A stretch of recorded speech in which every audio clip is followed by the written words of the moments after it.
그쪽 시설 정말 좋아요. 편안하게 지내시다가 죽을 때까지 나오지 마세요. 무슨 소리야? 여기가 내 집인데. 거기 시설 제일 좋대요. 죽을 때까지 나오지 말고 편히 계세요. 며느리는 회심의 미소를 지으며 빗속에서 시어머니를 승합차에 태웠습니다. 28년 동안 살았던 집에서 쫓겨나는 70대 노인. 그 순간 평생 가족을 위해 헌신했던 어머니의 눈빛이 차갑게 변했습니다. 하지만 며느리는 몰랐습니다. 그 승합차 옆면에 새겨진 노블리스 재단이라는 글씨의 진짜 의미를, 그리고 30분 후 요양원 로비에서 벌어질 충격적인 반전을. 이분은 노블리스 재단을 설립하신 박말순 총괄 이사장님이십니다. 병원장의 말에 며느리는 바닥에 주저앉았습니다. 그날부터 시작된 한 재벌 할머니의 냉정한 교육. 여러분들은 지금 어느 곳에서 이 영상을 보고 계시나요? 영상을 시청하기 전 구독과 좋아요 눌러주시면 오늘 하루도 당신에게 행운이 가득할 거예요. 오늘의 사연 시작합니다. 남편의 장례 절차가 모두 끝나고 집에 돌아오자마자 며느리 최미진은 상복도 갈아입지 않은 채 시어머니 박말순의 방문을 거칠게 열었어요. 어머니, 이제 정리 좀 하셔야겠어요. 미진이 옷장 문을 벌컥 열며 안에 있던 낡은 옷가지들을 바닥에 내던졌습니다. 먼지가 풀풀 날리는 가운데 말순의 소중한 추억이 담긴 물건들이 뒤섞였죠. 말순이 방문 앞에 서서 놀란 표정으로 물었어요. 미진아, 갑자기 왜 이래? 왜긴요? 아이들 교육상 학가는 힘들어요. 어머니 지낼 곳 이미 예약해뒀거든요. 미진이 서랍을 뒤지며 차갑게 말했습니다. 서랍 안에서 말순이 아껴두던 낡은 사진첩과 돌반지가 나왔어요. 미진이 그것들을 대충 보따리에 밀어 넣으며 혀를 찼죠. 쓸데없는 것들만 가득하네요. 말순이 거실 소파에 힘없이 주저앉았습니다. 그게 무슨 소리냐? 여기가 내 집인데. 내 집이요? 어머니 명의예요? 아니잖아요. 미진이 미리 준비해둔 보따리 2개를 말순의 발치에 거칠게 밀어주었어요. 보따리 안에서 말순의 낡은 속옷과 양말이 삐져나왔죠. 말순이 떨리는 목소리로 아들 이름을 불렀습니다. 준호야, 준호야, 엄마 좀 도와줘. 방에서 나온 강준호가 어머니와 눈이 마주치자 괴로운 듯 인상을 찌푸렸어요. 어머니의 애절한 눈빛을 외면하며 고개를 돌렸죠. 어머니, 미진이 말대로 하세요. 저도 더는 못 참겠어요. 준호가 말을 마치자마자 방문을 쾅 닫아버렸습니다. 방 안에서 잠금 장치를 거는 소리까지 들렸어요. 말순이 믿을 수 없다는 표정으로 닫힌 방문을 바라봤죠. 준호야, 엄마가 뭘 잘못했니? 문 열어라. 말순이 방문을 두드렸지만 아무 대답이 없었습니다. 미진이 말순의 등을 떠밀며 현관 쪽으로 밀어냈어요. 빨리 나가세요.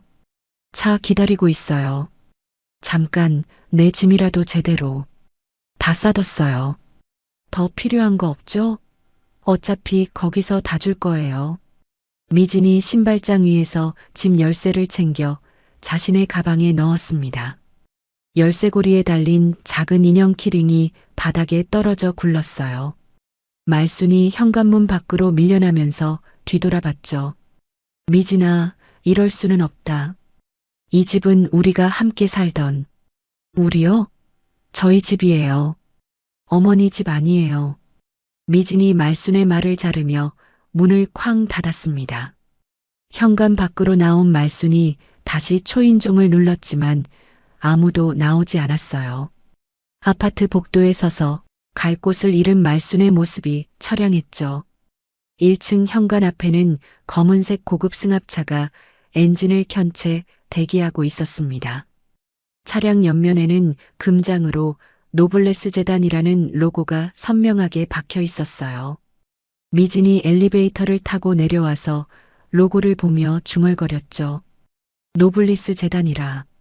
인터넷에서 찾을 때는 사진이 이렇게 고급스럽지 않았는데 하늘에서 빗방울이 떨어지기 시작했어요. 처음에는 가랑비였다가 점점 굵어지는 빗줄기였죠. 미진이 우산을 펴고 자신과 말순을 가리며 뒷좌석 쪽으로 향했습니다. 어서 타세요. 시간 늦으면 입소 취소될 수도 있어요. 말순이 차 문 앞에서 주저했어요. 미진아, 다시 생각해보자. 우리가 가족인데 이럴 수는. 가족이면 뭐예요? 돈도 없으면서 가족 타령은. 현실을 보세요. 미진이 말순을 뒷좌석에 밀어넣고 자신도 옆자리에 앉았죠. 말순이 비좁은 뒷좌석에 웅크리고 앉았습니다. 미진이 차 문을 닫으며 운전기사에게 말했어요. 월 70만 원이면 저렴한 편이라고 하더라고요. 잘 부탁드려요. 미진이 말순을 향해 가짜 미소를 지었죠. 어머니도 이제 편히 지내세요. 걱정 말고요.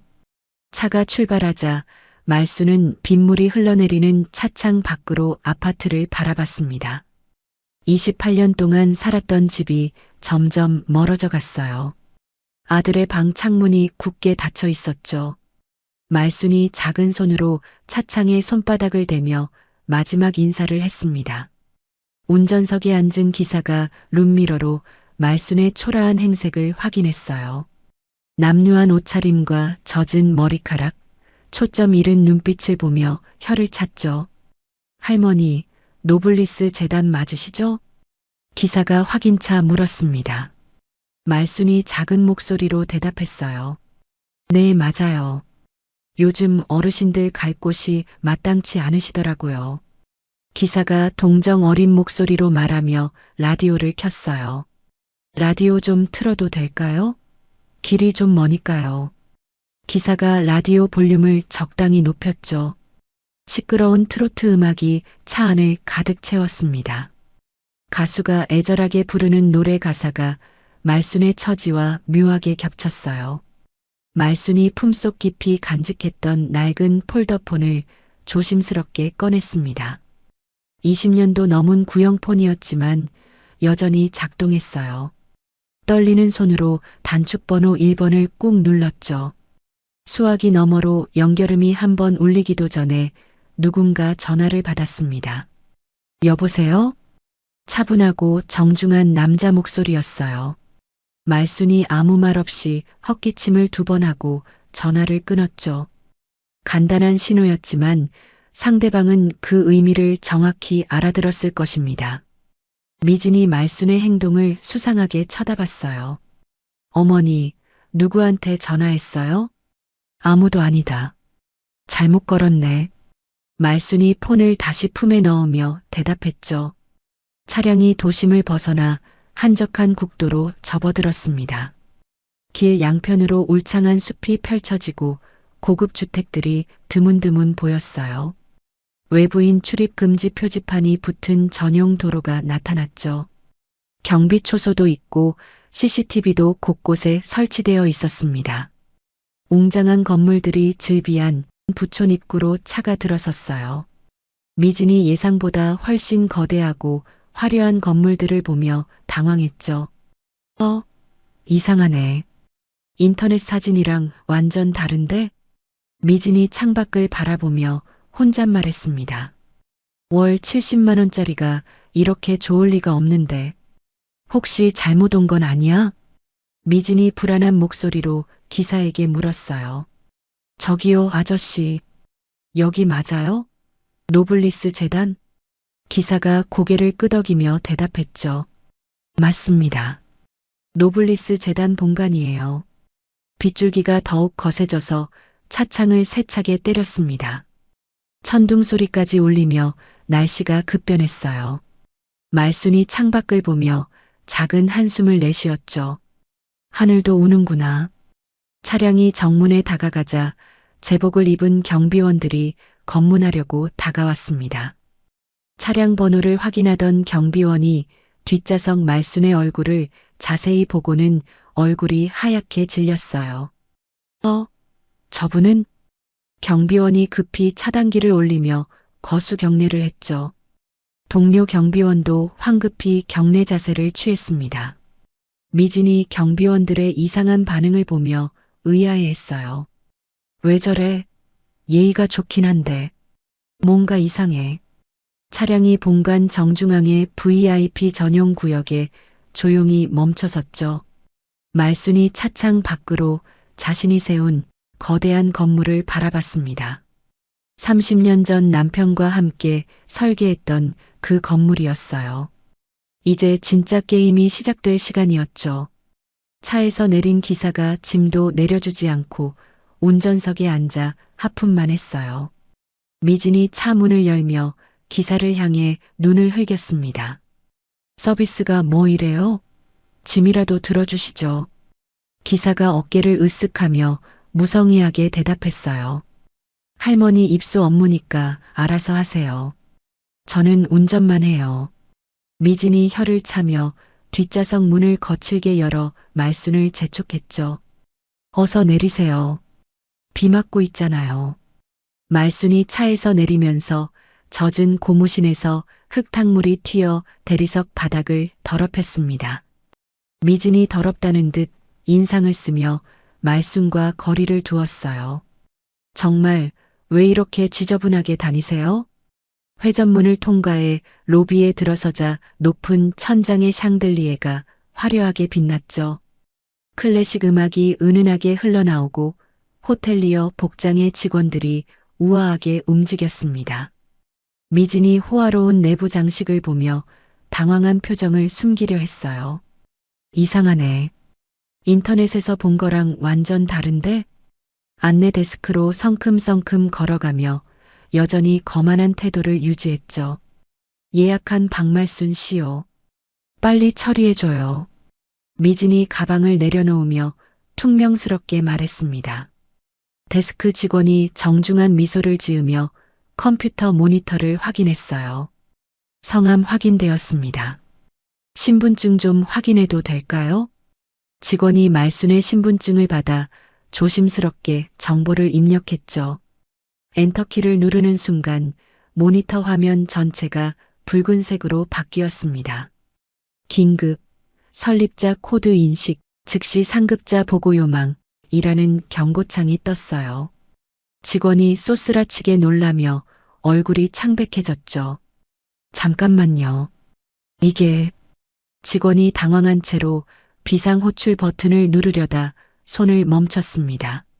로비 중앙에 있는 황금색 엘리베이터 문이 띵 소리와 함께 열렸어요. 병원장과 정장 차림의 임원진 10여 명이 엘리베이터에서 급히 뛰어나왔죠. 마치 화재라도 난 듯 로비를 가로질러 전력 질주하는 모습이 장관이었습니다. 미진이 병원장이 자신에게 사과하러 오는 줄 알고 팔짱을 꼈어요. 이제야 제대로 된 사람이 나오네요. 처음부터 이렇게 했으면 되잖아요. 하지만 병원장 무리는 미진을 완전히 무시하고 지나쳐버렸죠. 병원장이 말순 앞에 멈춰서서 숨을 헐떡이며 90도로 허리를 굽혔습니다. 이 사장님, 오늘 오신다는 연락을 받지 못했는데요. 뒤따르던 임원들도 일제히 깊숙이 인사하며 복창했어요. 이 사장님, 영접하지 못해 죄송합니다. 호출 버튼을 누르려던 데스크 직원도 그 자리에서 벌떡 일어나 90도로 인사했죠. 로비에 있던 청소부, 보안요원, 간호사들이 자기가 하던 일을 모두 멈추고 말순을 향해 허리를 숙였습니다.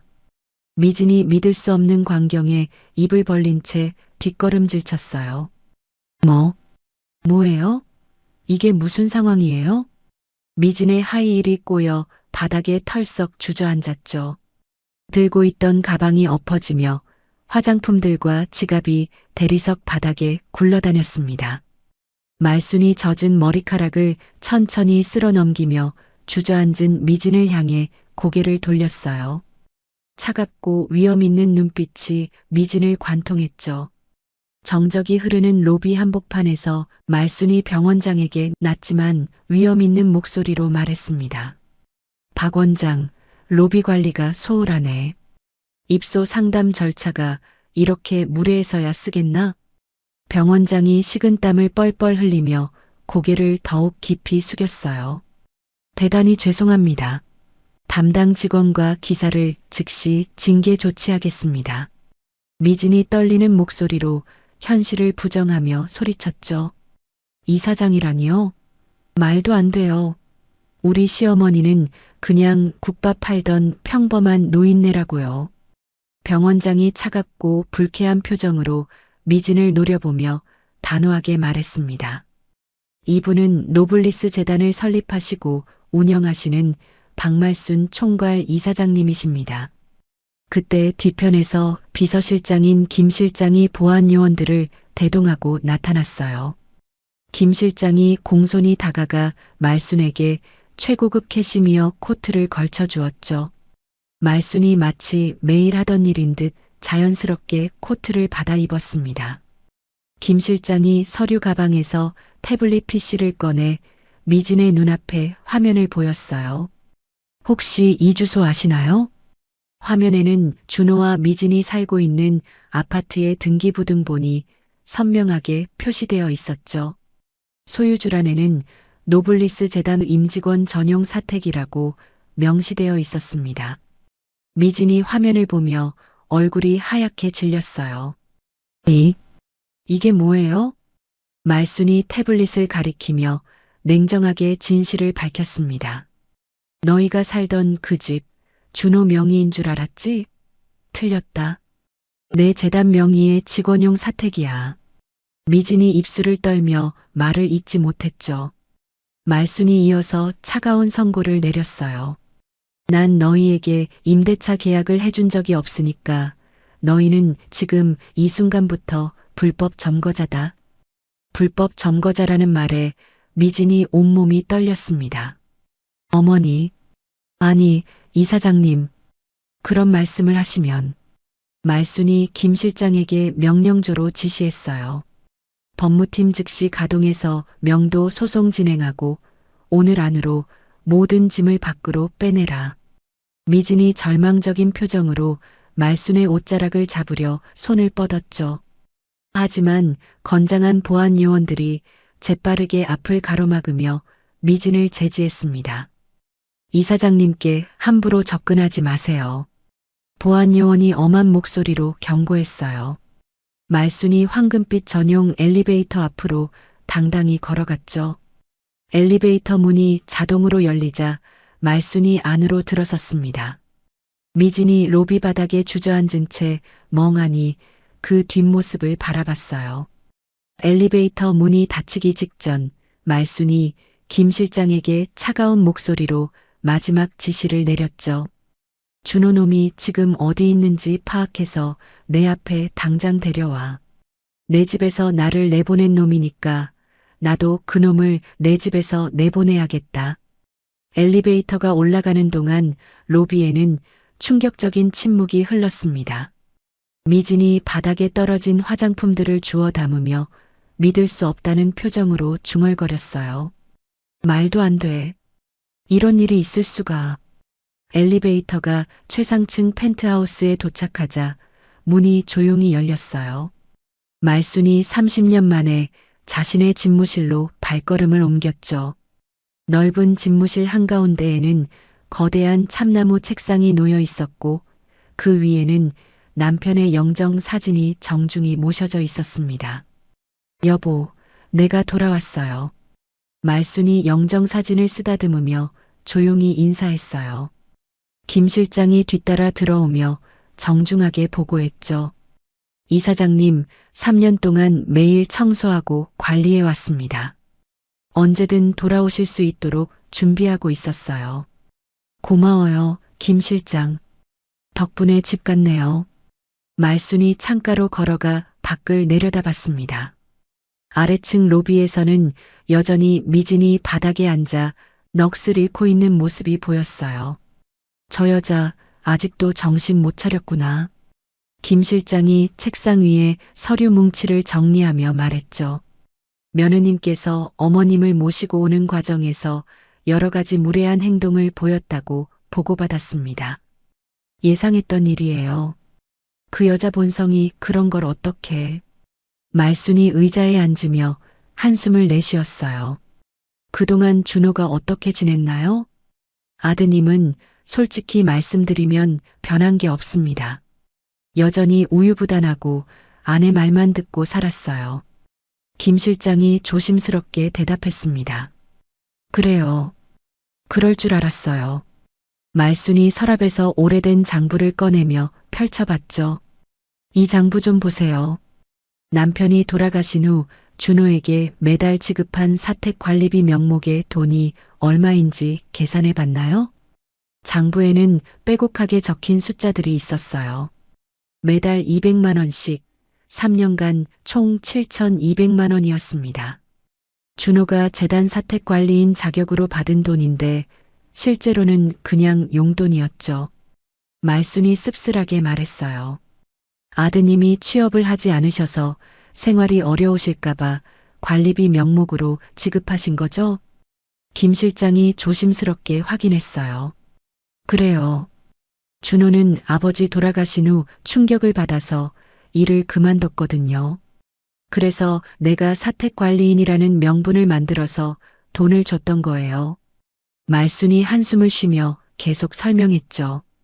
미진이는 결혼하고 나서 줄곧 전업주부였고 준호도 3년 전부터 백수 상태였어요. 그래서 내가 매달 돈을 줄 수밖에 없었던 거죠. 김 실장이 또 다른 서류를 내밀었어요. 그런데 며느님이 그 관리비 명목의 돈을 도박 중독자인 친정오빠 최강수에게 송금한 내역서입니다. 말순이 내역서를 훑어보며 붉은 펜으로 X자를 그었어요. 역시 그랬군요. 내 돈으로 도박빚 갚고 있었구나. 준호는 아직도 취업 의사가 없나요? 김 실장이 걱정스럽게 물었어요. 일할 생각은커녕 미진이 하자는 대로만 따라다녔어요. 완전히 나약해졌죠. 말순이 고개를 저었어요. 그때 집무실 밖이 소란스러워지는 소리가 들렸습니다. 어머니, 어머니 계세요? 준호의 목소리가 복도에 울려 퍼졌어요. 들여보내세요. 말순이 차분하게 지시했죠. 잠시 후 보안 요원들의 재질을 뿌리치고 준호가 땀범벅이 되어 뛰어들어왔습니다. 어머니, 정말 죄송해요. 제가 몰라 봬서. 준호가 무릎을 꿇고 기어와서 말순의 발치에 매달렸어요. 미진이가 시켜서 어쩔 수 없었어요. 정말 몰랐다고요. 말순이 차가운 눈빛으로 아들을 내려다보며 일갈했죠. 아까 방문 닫고 숨어버린 놈이 할 소리는 아니구나. 어머니, 제가 잘못했어요. 용서해 주세요. 준호가 울먹이며 매달렸어요. 용서? 네가 나한테 용서를 구할 자격이 있다고 생각하니? 말순이 냉정하게 물었습니다. 그동안 매달 200만 원씩 관리비라고 줬는데 뭘 관리했냐? 그건 준호가 말을 잇지 못했어요. 사택화단의 잡초는 그대로 자라고 주차장 청소도 안 하고 엘리베이터 고장 신고도 안 했으면서 관리비는 꼬박꼬박 받아갔지? 말순이 따져 물었죠. 그때 김 실장이 인터폰으로 보고했어요. 이사장님, 1층 로비에서 며느님이 올라가겠다고 난동을 부리고 있습니다. 말순이 집무실 대형 모니터로 1층 CCTV를 확인했죠. 보안 요원들에게 저지당하며 발버둥 치는 미진의 모습이 화면에 나왔어요. 들여보내요. 쫓아내더라도 내 눈앞에서 직접 쫓아내야겠어. 잠시 후 보안 요원들에게 팔이 붙들린 미진이 집무실로 끌려 들어왔습니다. 어머님, 아니, 이사장님, 오해예요. 미진이 바닥에 내동댕이 쳐지자 준호가 다가가려 했어요. 하지만 말순의 차가운 눈빛에 눌려 움직이지 못했죠. 오해? 무슨 오해 말이냐? 말순이 냉소하며 물었어요. 집에서 쫓아낼 때는 언제고 지금 와서 오해라니. 준호가 떨리는 목소리로 말했습니다. 어머니, 집 비밀번호가 바뀌었는데 열쇠라도 주세요. 말순이 CCTV 모니터를 가리켰어요. 저기 좀 봐라. 화면에는 이삿짐 센터 직원들이 준호와 미진의 모든 짐을 아파트 단지 내 경비실 앞 길바닥에 쌓아두고 있는 모습이 나왔습니다. 이미 사택 현관 비밀번호는 변경됐다. 너희 짐은 용달업체가 길바닥에 다 내놨으니까 찾아가라. 말순이 냉혹하게 통보했어요. 미진이 절망적인 표정으로 소리쳤죠. 이사장님, 저희가 갈 곳이 없어요. 아이들은 어떻게 해요? 그건 네가 알아서 할 문제다. 3년 동안 일하지도 않고 내 돈만 축냈으면서 무슨 염치로 그런 소리를 하냐? 말순이 미진을 노려보며 말했어요. 준호도 마찬가지다. 40이 넘어서 취업도 안 하고 관리비라는 명목으로 용돈이나 받아먹으면서 뭘 했냐? 준호가 고개를 푹 숙이며 대답하지 못했죠. 말순이 보안 요원들에게 손짓했어요. 이 사람들 밖으로 내보내세요. 다시는 내 앞에 나타나지 않게. 보안 요원들이 넋이 나간 두 사람을 들어올려 밖으로 끌고 나갔습니다. 어머니, 어머니. 준호의 절규가 복도에 울려 퍼졌지만 말순은 돌아보지 않았어요. 집무실이 다시 조용해지자 말순이 창가로 걸어가 밖을 내려다봤죠.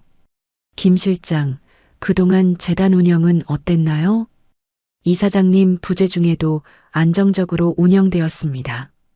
다만 일부 이사들이 경영권에 대해 잡음을 냈던 적이 있어요. 김 실장이 조심스럽게 보고했어요. 어떤 잡음이요? 이사장님이 계속 부재하시니까 전문 경영인을 영입하자는 의견이 나왔었습니다. 말순이 씁쓸하게 웃으며 고개를 끄덕였어요. 그럴 만하죠. 3년이나 비워뒀으니까. 하지만 제가 이사장님의 뜻을 전달해서 무마시켰습니다. 고생 많았어요. 말순이 남편의 영정 사진을 다시 바라보며 중얼거렸죠. 여보, 우리 아들 이 모양이에요. 제대로 키우지 못한 내 잘못인가 봐요. 김 실장이 조심스럽게 다가가며 위로했어요. 아직 늦지 않았습니다. 이번 기회에 아드님이 정신 차리실 거예요. 그럴까요? 40이 넘은 아들이 아직도 철이 없는데. 말순이 한숨을 쉬며 의자에 앉았어요. 이제라도 스스로 일어서는 법을 배워야 할 때입니다. 김 실장이 단호하게 말했죠. 맞아요. 이번에는 혼자 힘으로 헤쳐나가게 두세요. 그래야 정말 철이 들 거예요. 말순이 결심을 다지며 말했어요. 멀리서 천둥 소리가 들려왔습니다. 비는 여전히 억수같이 쏟아지고 있었어요. 같은 시각 아들 준호는 친구들과 동네 술집에서 양주를 마시며 방금 전 일어난 충격적인 상황을 정리하려 애쓰고 있었어요. 야, 준호야. 너 얼굴이 왜 그래? 무슨 일 있었냐? 친구 성민이 걱정스럽게 물었죠. 어머니가 노블리스 재단 이사장이었어. 준호가 떨리는 목소리로 말했습니다. 뭐? 노블리스 재단? 그 유명한 재단? 친구들이 모두 놀라며 준호를 쳐다봤어요. 방금 전까지 요양원에 모시러 갔는데 알고 보니 그 요양원 주인이 우리 어머니였어. 헉, 진짜? 그럼 너 완전 재벌 아들이었네? 재벌 아들이 뭐야? 방금 전 집에서 쫓겨났어. 준호가 술잔을 기울이며 씁쓸하게 웃었죠. 쫓겨났다고? 왜? 미진이가 어머니를 요양원에 버리고 왔거든. 그런데 그곳이 어머니가 세운 곳이었던 거야. 친구들이 상황을 이해하지 못하는 표정을 지었어요. 준호가 계속 설명했습니다. 어머니가 나한테 실망하셨나 봐. 3년 동안 함께 살면서 아무것도 몰랐다면서 완전히 화가 나셨어. 그때 핸드폰에 문자 메시지가 연속으로 왔습니다. 첫 번째는 노블리스 재단 법무팀에서 온 것이었어요. 사택 거주자 강준호, 최미진. 무단 점거에 따른 즉시 퇴거 명령. 오늘 오후 6시까지 이행하지 않을 시 강제 집행. 두 번째 메시지도 이어서 왔죠. 전기, 수도, 가스 공급 중단 예정. 시간 오늘 오후 6시. 준호가 메시지들을 보고 얼굴이 하얗게 질렸습니다. 진짜네. 정말 쫓겨난 거야. 친구들도 준호의 핸드폰 화면을 보며 심각해졌어요. 야, 이거 장난 아니네. 법무팀까지 움직인다고? 어머니가 정말 화가 많이 나셨나 봐. 준호가 손을 떨며 또 다른 술을 마셨죠. 그때 술집 TV에서 뉴스 속보가 흘러나왔어요. 노블리스 재단 박말순 이사장 3년 만에 공식 업무 복귀. 오늘 오후 임원진과의 긴급회의 진행. 화면에는 말순이 당당하게 걸어가는 모습과 임원들이 깊숙이 인사하는 장면이 나왔습니다. 준호가 화면 속 어머니의 위험 있는 모습을 보며 더욱 절망했어요. 저 모습이 진짜 우리 어머니 모습이었구나. 친구들도 화면을 보며 감탄했죠. 와, 완전 카리스마 있어 보이네. 근데 너 진짜 몰랐었어? 전혀. 그냥 평범한 어머니인 줄만 알았어. 준호가 고개를 저었어요. 미진이는 지금 뭐 하고 있어? 아마 어머니한테 용서 빌고 있을 거야. 하지만 소용없을 것 같아. 그때 미진에게서 전화가 왔습니다. 여보, 큰일 났어. 어머니가 우리 완전히 잘라버리셨어. 전화 너머로 미진의 울음소리가 들렸어요. 나도 지금 뉴스로 봤어. 어떻게 됐어? 보안 요원들이 나를 끌어내면서 다시는 오지 말라고 했어. 집은? 짐 다 길바닥에 내놨대. 지금 당장 가서 치우래. 준호가 한숨을 크게 쉬었죠. 알았어, 지금 갈게. 전화를 끊고 친구들에게 사정을 설명했어요. 미안, 나 먼저 가봐야겠어. 야, 준호야. 힘내. 어머니한테 진심으로 사과하면 용서해 주실 거야. 친구들이 위로해줬지만 준호는 확신이 서지 않았어요. 술집을 나와 집으로 향하는 길에 준호는 계속 생각했습니다. 어머니가 왜 3년 동안 숨기셨을까? 왜 아무 말씀을 안 하셨을까? 아파트에 도착하니 정말로 현관 비밀번호가 바뀌어 있었어요. 평소 쓰던 번호를 눌러봐도 문이 열리지 않았죠. 정말이네. 1층으로 내려가니 경비실 앞에 자신들의 모든 짐이 산더미처럼 쌓여 있었어요. 옷가지, 가전제품, 아이들 장난감, 심지어 냉장고와 세탁기까지 모든 것이 비닐 포장된 채로 길바닥에 널브러져 있었죠. 이게 뭐야? 정말 다 내놨네. 준호가 넋을 잃고 자신의 짐들을 바라봤어요. 지나가던 아파트 주민들이 수군거리며 쳐다봤죠. 저 집 뭔 일 있나? 쫓겨났나 보네. 이사 가는 것 치고는 너무 지저분하게 했어. 준호가 부끄러움에 고개를 숙였습니다. 그때 경비원이 다가와서 말했어요. 준호 씨 오셨네요. 재단 법무팀에서 연락 왔는데 이 짐들 오늘 밤 12시까지 치우라고 하더라고요. 경비 아저씨, 갑자기 왜 이렇게 된 거예요? 준호가 당황하며 물었죠. 저도 잘 모르겠어요. 오늘 오후에 갑자기 법무팀 직원들이 와서 즉시 명도하라고 하더라고요. 그럼 저희는 어디서 자야 해요? 그건 제가 어떻게 해드릴 수 없는 일이고요. 경비원도 난처한 표정을 지었어요. 미진이 택시를 타고 도착해서 짐더미를 보고 주저앉았습니다. 어떻게? 정말 다 내놨네. 미진아, 일단 당장 잠잘 곳부터 찾아야겠어. 돈도 없는데 어떻게? 통장도 다 동결시켰을 거야. 미진이 울먹이며 말했어요. 준호가 급히 노블리스 재단으로 향했습니다. 어머니를 직접 만나서 용서를 빌어야 한다고 생각했어요. 병원 로비에 도착하니 직원들이 모두 자신을 빤히 쳐다봤죠. 저 박말순 이사장님 만나러 왔는데요. 접수 직원이 망설이다가 전화를 걸었어요. 이사장님, 아드님이 다시 오셨는데. 네, 알겠습니다. 잠시 후 김 실장이 나타났습니다. 아드님, 이사장님께서 더 이상 만나지 않으시겠다고 하세요. 김 실장님, 제발 한 번만 만나게 해주세요.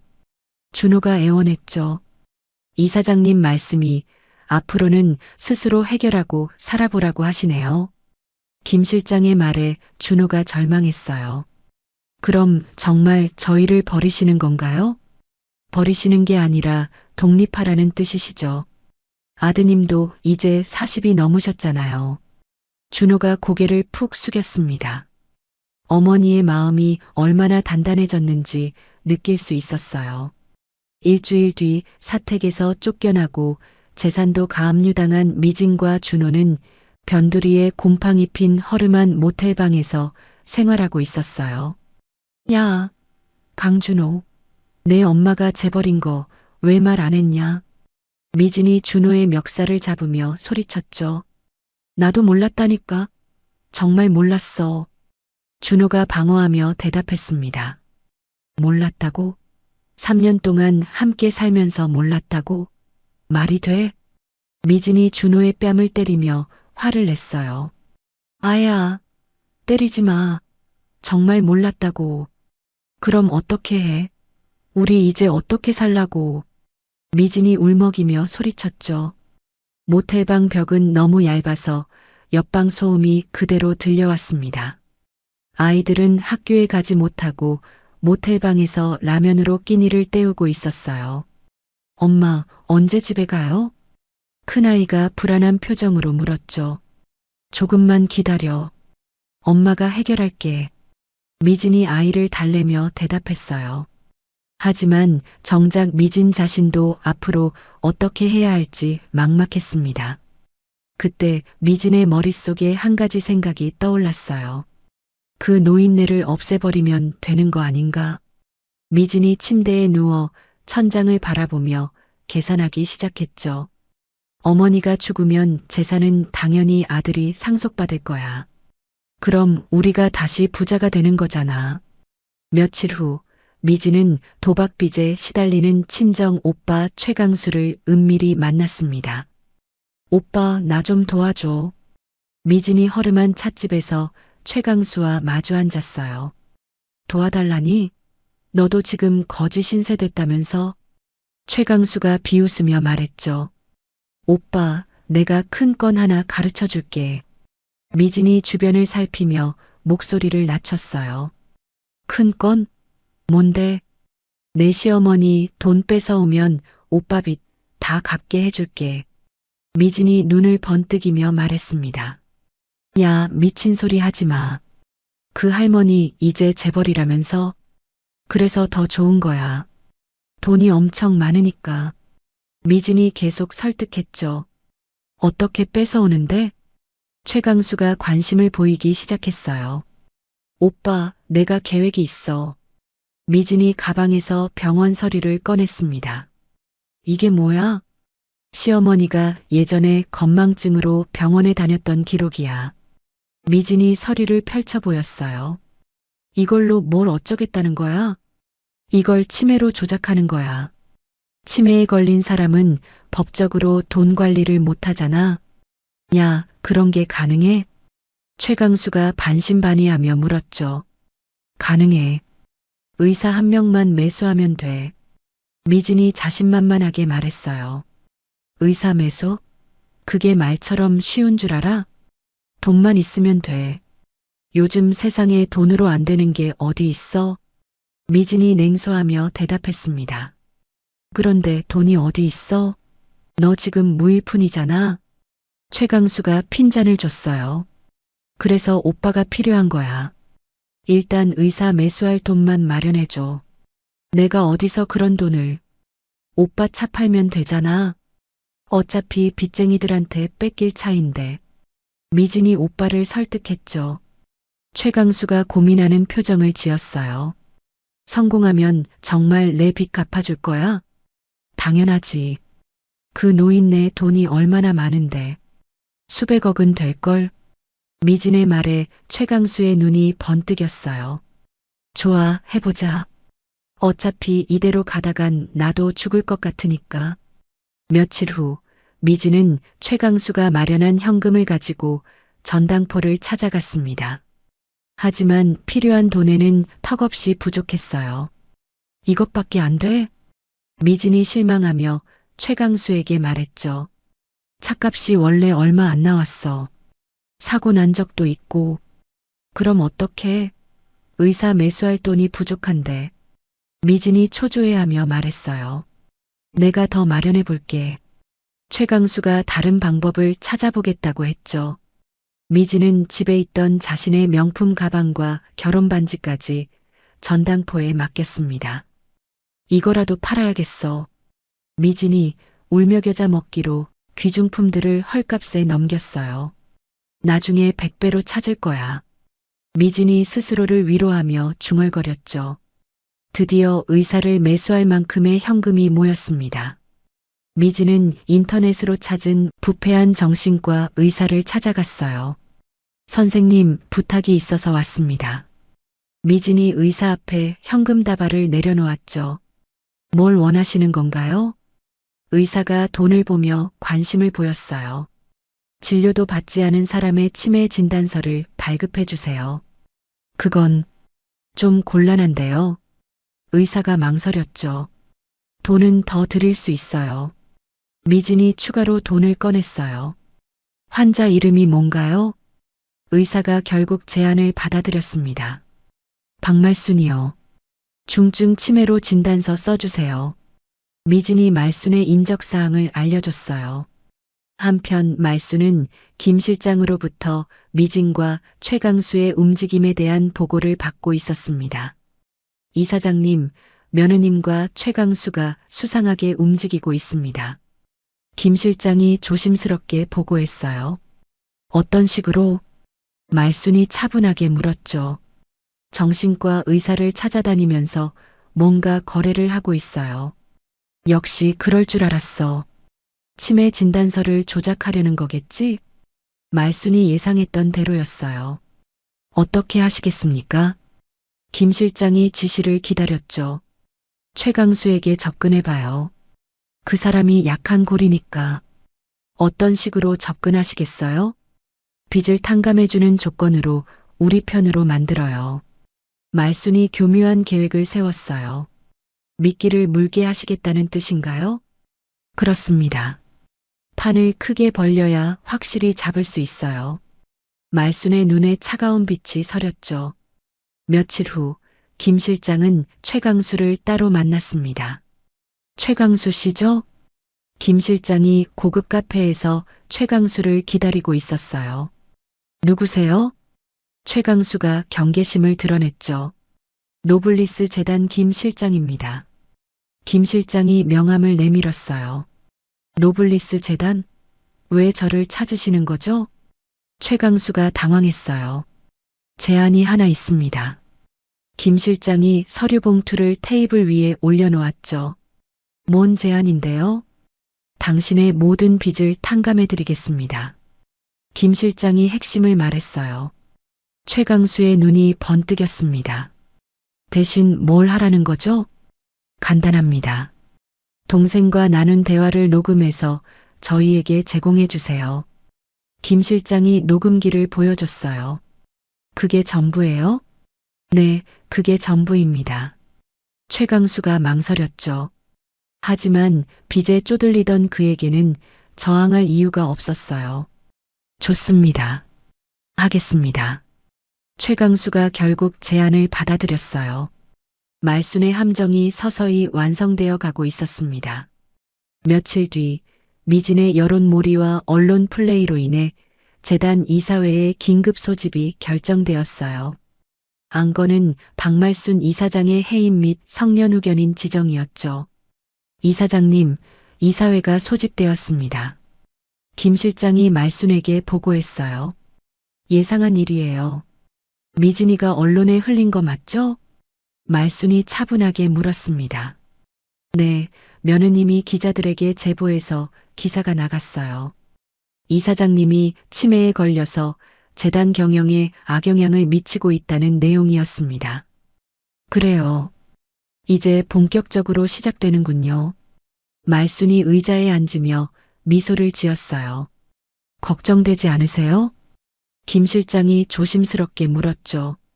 전혀요. 오히려 기다렸던 순간이에요. 이번 기회에 확실히 정리하겠어요. 말순의 목소리에 확신이 담겨 있었어요.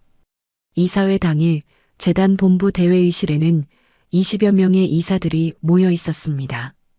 출입이 금지된 미진은 안건 관련 핵심 제보자 자격으로 임시 출입증을 받아 참관인석에 앉아 있었어요. 드디어 이 순간이 왔네. 미진이 마음속으로 생각하며 긴장한 표정을 숨겼죠. 최강수와 매수된 정신과 의사도 증인석에 앉아 대기하고 있었어요. 준호는 죄책감에 고개를 푹 숙인 채 맨 뒷줄 구석자리에 앉아 있었습니다. 오늘은 어떻게 될까? 준호가 불안한 마음으로 중얼거렸어요. 오전 10시 이사회가 정식으로 시작되었습니다. 오늘 안건은 박말순 이사장의 해임건입니다. 먼저 제보자의 증언을 듣겠습니다. 의장이 회의를 시작했어요. 최미진 씨, 발언대로 나와주세요. 미진이 떨리는 다리를 억지로 움직여 발언대에 올라섰죠. 존경하는 이사님들, 저는 박말순 이사장의 며느리 최미진입니다. 미진이 목소리를 가다듬고 말하기 시작했어요. 시어머니께서 요즘 많이 이상하셔서 걱정이 되어 이 자리에 나왔습니다. 구체적으로 어떤 증상을 보이셨나요? 한 이사가 질문했어요. 벽에 똥칠을 하신다든가 길을 잃어버리신다든가 정말 심각한 상태세요. 미진이 거짓말을 늘어놓으며 눈물까지 짰어요. 제가 직접 병원에 모시고 가서 진단을 받았는데 중증 치매 판정을 받으셨어요.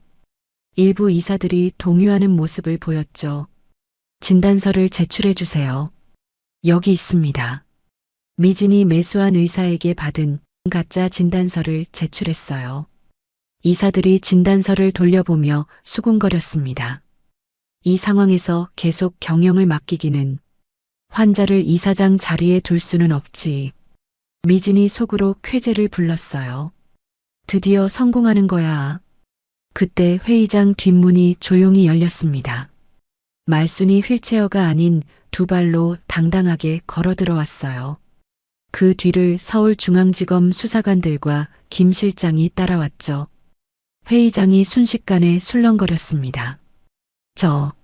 저분이 박말순 이사장님? 치매 환자 맞아요? 이사들이 웅성거렸어요. 말순이 발언대로 걸어가며 마이크도 없이 육성으로 외쳤습니다. 내가 치매라고요? 그럼 증거를 보여드리죠. 김 실장의 신호에 따라 회의장 정면 대형 스크린이 켜졌어요.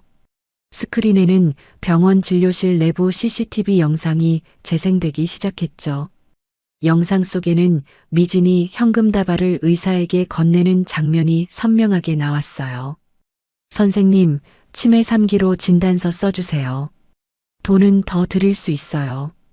미진의 목소리가 회의장 전체에 울려 퍼졌습니다.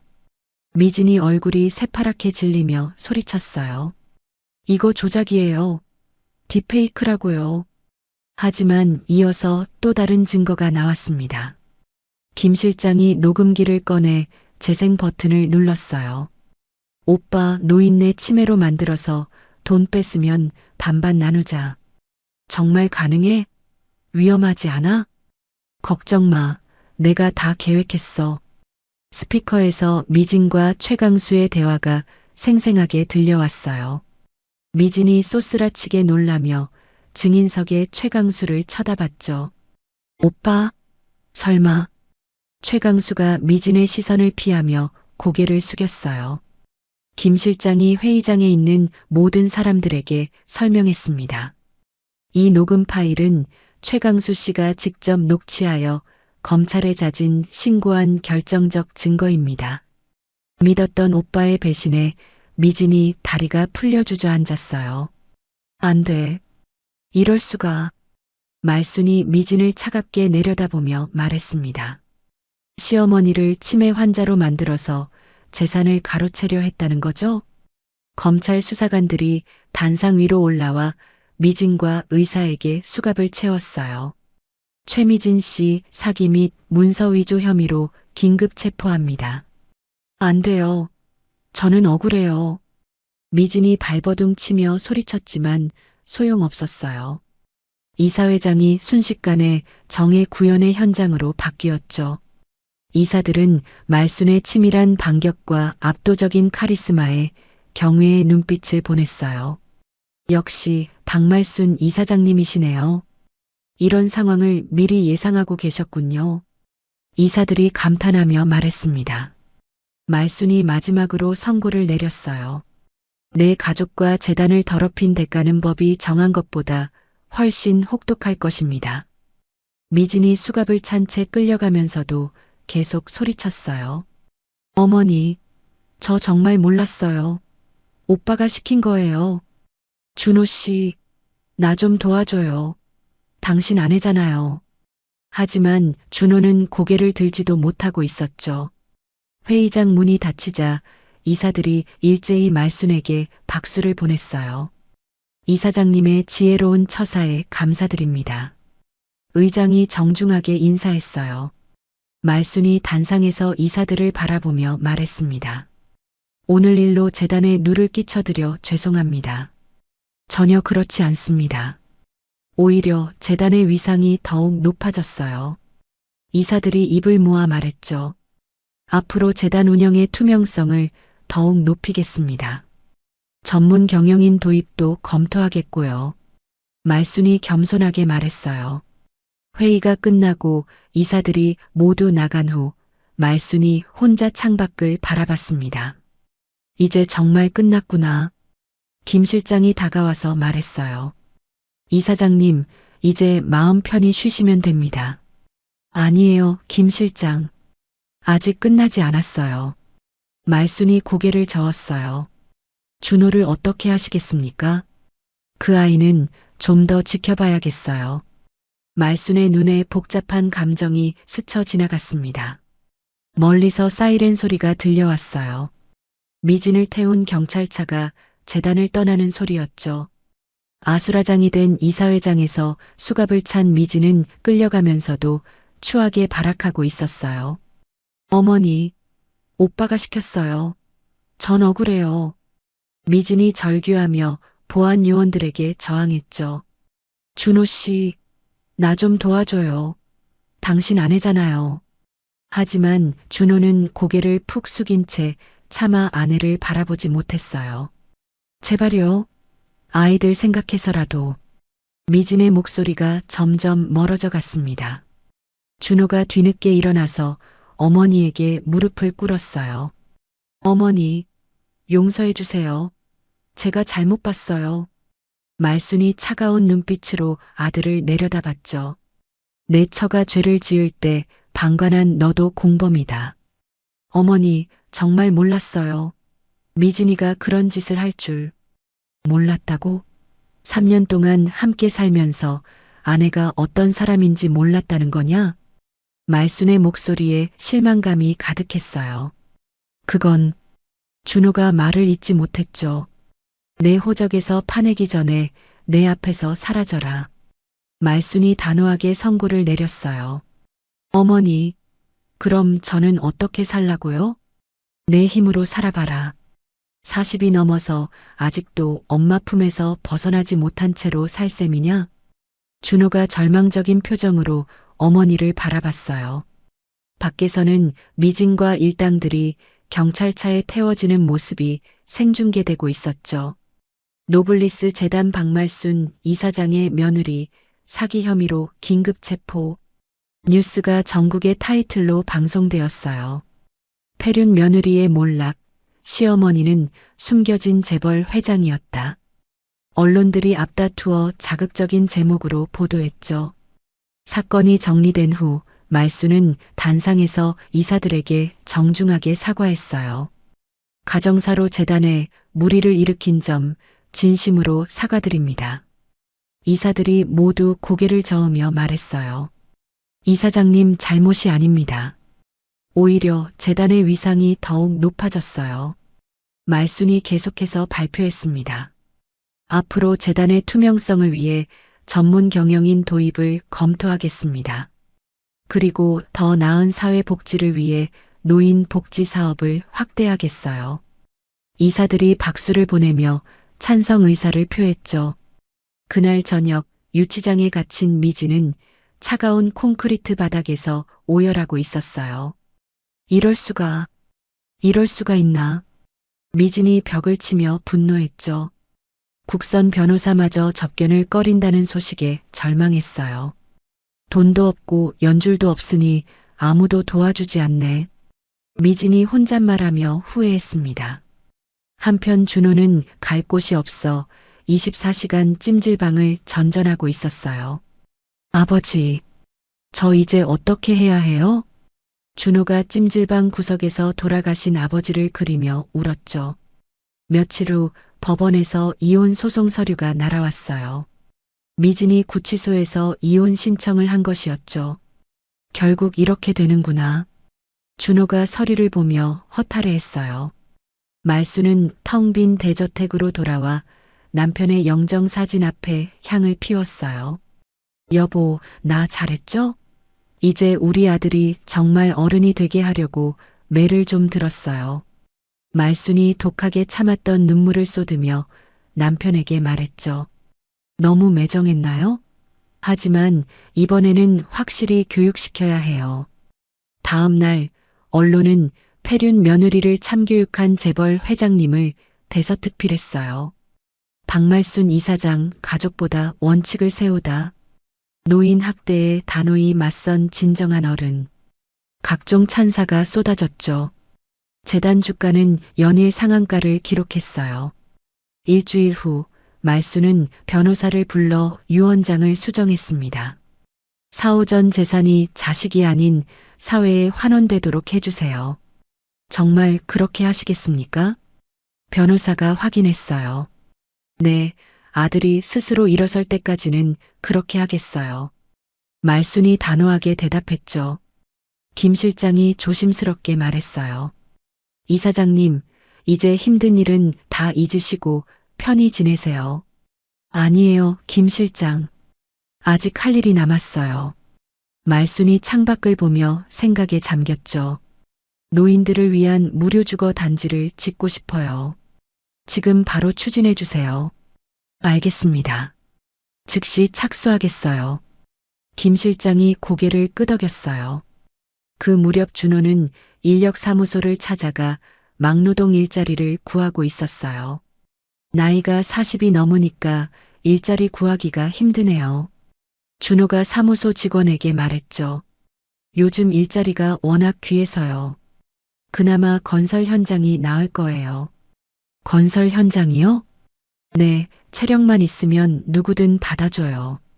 준호가 처음으로 자신의 힘으로 밥벌이를 시작하게 되었어요. 말수는 김 실장에게 지시를 내렸습니다. 준호 상황을 계속 지켜보되 절대 직접 도움은 주지 마세요. 혹시 위험한 상황이 생기면요? 그때도 최소한의 안전만 확보해주고 나머지는 스스로 해결하게 두세요. 말순의 마음은 복잡했지만 결심은 확고했어요.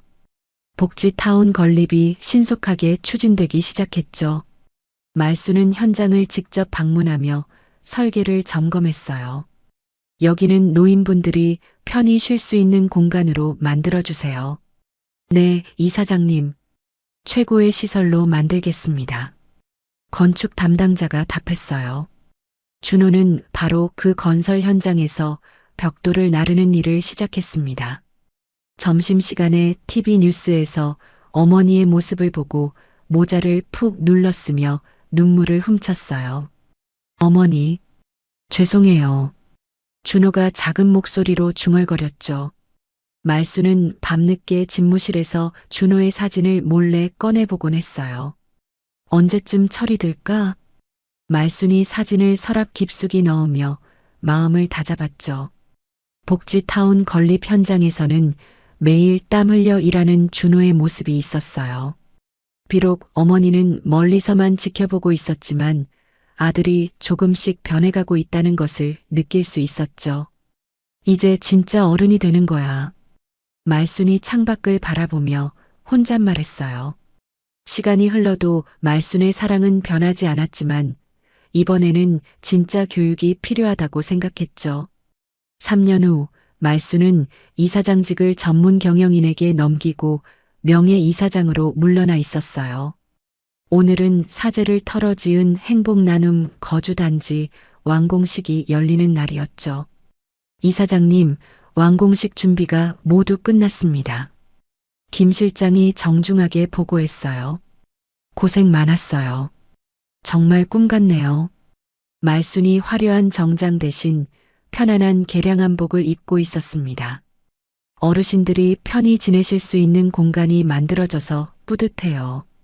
거주단지는 총 500세대 규모의 대단지였어요. 무료 급식소, 의료센터, 문화센터까지 갖춘 완벽한 노인 복지 시설이었죠. 이사장님, 언론사들이 많이 왔어요. 인터뷰 요청도 쏟아지고 있고요. 인터뷰는 사양할게요. 오늘은 어르신들만을 위한 날이니까. 말순이 단호하게 거절했어요. 완공식에는 수백 명의 노인분들이 참석했습니다. 말순이 단상에 올라 인사말을 시작했어요. 어르신들, 오늘 이렇게 좋은 날을 함께 할 수 있어서 정말 기쁩니다. 이 거주단지는 어르신들이 편안하고 행복하게 지내시라고 만든 공간이에요. 박수가 우렁차게 터져 나왔죠. 한 할아버지가 일어나서 말했어요. 이사장님 덕분에 우리 같은 늙은이들도 품위 있게 살 수 있게 되었습니다. 정말 고맙습니다. 평생 잊지 못할 거예요. 어르신들의 진심 어린 감사 인사가 이어졌어요. 말순이 눈시울을 붉히며 대답했습니다. 제가 더 감사해요. 여러분들이 계셔서 이 일을 할 수 있었거든요. 식이 끝나고 말순은 직접 앞치마를 두르고 급식소로 향했어요. 이사장님이 직접 배식을 하시겠다고요? 직원이 놀라며 물었죠. 그럼요. 이게 제일 중요한 일이에요. 말순이 환한 미소를 지으며 국자를 들었어요.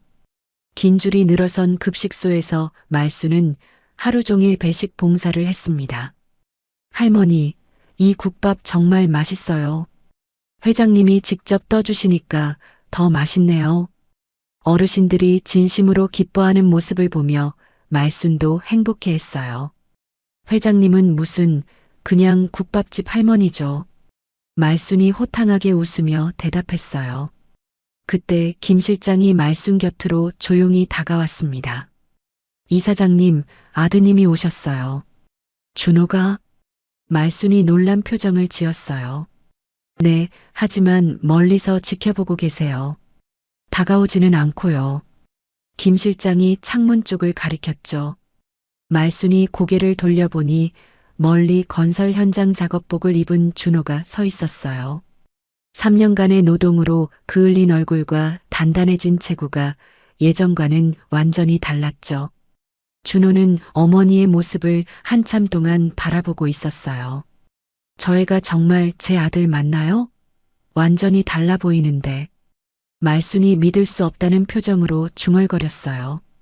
네, 3년 동안 건설 현장에서 성실하게 일하셨어요. 한 번도 빠지지 않고요.